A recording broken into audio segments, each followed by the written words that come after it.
अरे बीजेपी का आदमी लोग को घुसा रहा है गाड़ी करके, आर्मी का गाड़ी करके घुसा रहा है। ভবানীপুরে ভোট গণনা চলাকালীন লর্ড সিনহা রোডের গণনা কেন্দ্রের গলির সামনে তীব্র উত্তেজনা ছড়ালো। একটি গাড়ির প্রবেশকে কেন্দ্র করে তৃণমূল কংগ্রেসের কর্মী সমর্থকদের বিক্ষোভের জেরে এই পরিস্থিতির সৃষ্টি হয়। তৃণমূল কর্মী সমর্থকদের দাবি, এক্স আর্মি লেখা একটি সাদা স্করপিও গাড়ি কোনো রকম চেকিং ছাড়াই গণনা কেন্দ্রের ভেতরে প্রবেশ করে। গাড়িটির সামনে বিজেপির পতাকা ও দলীয় উত্তরীয় রাখা ছিল। বিক্ষোভকারীদের আরও দাবি, ওই গাড়ির থেকে একটি ব্যক্তিকে নেমে সোজা গণনা কেন্দ্রের ভেতরে ঢুকতেও দেখা গিয়েছে। পুলিশ অবশ্য তৃণমূলের এই সকল অভিযোগ সম্পূর্ণ অস্বীকার করেছে। তৃণমূল কর্মীরা গণনা কেন্দ্রের সামনে হই হট্টগোল ও বিক্ষোভ শুরু করলে পরিস্থিতি উত্তপ্ত হয়ে ওঠে।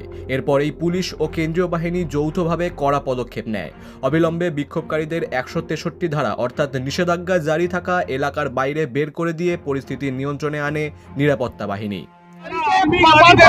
বিজেপির ফ্ল্যাগ डैशबोर्ड ऊपर লাগিয়ে ना ये तो सिस्टम वो लोग सुबह से ठीक काम कर रहे हैं, पुलिस वाले लोग या सीआरपीएफ ले लो, मतलब ये छोटा सा भी चूक समझ सकते कितना बड़ा घटना घट सकता है। क्या कॉम्प्लेन है अभी, क्या वो गाड़ी को देखा? ব্যুরো রিপোর্ট, বঙ্গ দর্পণ।